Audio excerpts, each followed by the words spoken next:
स्वः तत्सवितुर्वरेण्यं भर्गो देवस्य धीमहि धियो यो नः प्रचोदयात्। आज का विषय है फोड़ा, घाव और चर्म रोग। आइए इसे विस्तार से समझते हैं। तुलसी में शोधक और कीटाणुनाशक गुण विशेष रूप से होते हैं। आधुनिक खोजों के अनुसार उसमें एक उड़नशील तेल रहता है, जिसकी गंध से कई प्रकार के हानिकारक कीटाणु नष्ट हो जाते हैं। चरक के विष चिकित्सा में तुलसी का उल्लेख कई स्थानों पर किया गया है। इसमें जंतुघ्न तथा विषघ्न गुण बतलाए गए हैं।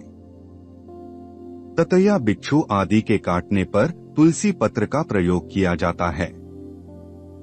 घाव पर तुलसी के सूखे पत्तों का चूर्ण छिड़कने से वे गंदे नहीं हो पाते और शीघ्र ही भरते हैं। पत्तों के काढ़े से धोना भी लाभदायक होता है। त्वचा के सभी रोगों जैसे दाद, खाज, झाई, मुहासे आदि पर इसका प्रयोग लाभदायक सिद्ध होता है। चर्म रोगों की औषधियों में तुलसी का प्रयोग कर देने से उसकी शक्ति बहुत बढ़ जाती है और रोग अपेक्षाकृत शीघ्र ठीक हो जाता है। हर प्रकार के घाव और फोड़ों पर तुलसी का प्रयोग बहुत लाभदायक होता है। तुलसी की लकड़ी को चंदन की तरह घिसकर फोड़ों पर लेप करने से शीघ्र आराम हो जाता है। तुलसी पत्र के काढ़े से धोने पर भी फोड़ों और घावों में लाभ होता है। अगर घाव में कीड़े पड़ गए हों और वह बदबू करता हो तो उसे काढ़े से धोने के बाद उस पर सूखे पत्तों का चूर्ण छिड़क देना चाहिए। पहला, तुलसी के पत्तों को नींबू के रस में पीसकर दांत पर लगाने से आराम होता है। दूसरा, तुलसी का रस 2 भाग और तिली का तेल 1 भाग मिलाकर मंद आंच पर पकाएं। ठीक पक जाने पर छान लें। इसके प्रयोग से खुजली और चर्म रोगों में भी लाभ होता है। तीसरा, अग्नि से जल जाने पर तुलसी का रस और नारियल का तेल फेंटकर लगाने से जलन मिट जाती है। यदि फफोला पड़ गया हो या घाव हो तो वह शीघ्र ठीक हो जाता है। चौथा, तुलसी के पत्तों को गंगाजल में पीसकर निरंतर लगाते रहने से सफेद दाग कुछ समय में ठीक हो जाते हैं। पांचवा, बालतोड़ पर तुलसी पत्र और पीपल की कोमल पत्तियां पीसकर लगाने से आराम होता है। छठा, नाक के भीतर फुंसी हो जाने पर तुलसी पत्र तथा बेर को पीसकर सूंघने और लगाने से लाभ होता है। सातवां, पेट के भीतर फोड़ा या गुल्म में तुलसी पत्र और सोया के शाक का काढ़ा बनाकर उसमें थोड़ा सेंधा नमक मिलाकर पीना चाहिए। आठवां, तुलसी पत्र और फिटकरी को खूब बारीक पीसकर घाव पर छिड़कने से वह शीघ्र ही ठीक हो जाता है। नौवां, बालों का झड़ना और असमय सफेद हो जाना भी एक चर्म विकार ही है।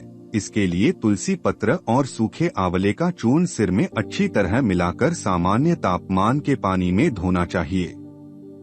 10वां, कांख के फोड़े, कखौरी पर तुलसी पत्र, राई, गुड़, गूगल समान मात्रा में पानी में पीसकर गर्म करके बांधने से वह फूटकर ठीक हो जाता है। 11वां, तुलसी के पत्तों तथा जड़ में कीटाणुनाशक गुण विशेष रूप से पाया जाता है। उसका सभी प्रकार के चर्म रोगों में प्रयोग लाभदायक सिद्ध होता है।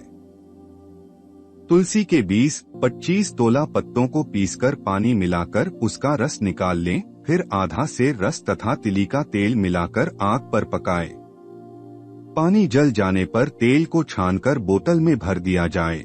इस तेल की मालिश से त्वचा संबंधी रोग, खुजली, खुश्की आदि दूर हो जाती है। उपर्युक्त तेल के प्रयोग के साथ प्रातः काल तुलसी की जड़ तथा सौंठ का चूर्ण कुछ गर्म पानी के साथ लगातार सेवन करते रहने से कोढ़ जैसा भयंकर रोग भी दूर हो जाता है। एक प्रसिद्ध चिकित्सक ने लिखा है कि एक सन्यासी ने लगातार 1 साल तक तुलसी का रस पिलाकर एक ऐसे कुष्ठ रोगी को स्वस्थ किया था जिसका रोग काफी बढ़ चुका था और अंगुलियां गलने लगी थीं। 12वां, तुलसी में रक्त साफ करने का गुण है, जिसके कारण इसका प्रयोग सब प्रकार के खून फिसाद के रोगी, फोड़े, फुंसी, खाल पर चकत्ता पड़ना आदि को दूर करने की सामर्थ्य रखता है। इस प्रयोग के लिए किसी तांबे के बर्तन में आधा पाव नींबू का रस भर दें, फिर तुलसी और काली कसौंदी में से प्रत्येक का उतना ही रस मिला दें। बर्तन को धूप में रखने से रस सूखने लगेगा। कई दिन में सूखकर जब यह गाढ़ा हो जाए तो चेहरे पर लगाने से झाई मुहासे, काले दाग धब्बे मिटकर चेहरा साफ और सुंदर हो जाता है। इसके लगातार प्रयोग से शरीर के किसी भी अंग पर पड़े सफेद दाग भी मिट जाते हैं। 13वां, तुलसी के पत्तों को नींबू के रस में मिलाकर लगाते रहने से दाग मिट जाता है। 14वां, तुलसी और नीम के पत्तों को दही में पीसकर लगाने से भी दाग ठीक हो जाता है। इस पुस्तक के अन्य अध्याय सुनने के लिए डिस्क्रिप्शन बॉक्स में दिए गए लिंक पर क्लिक करें। For more videos visit our channel. Please like, share and subscribe.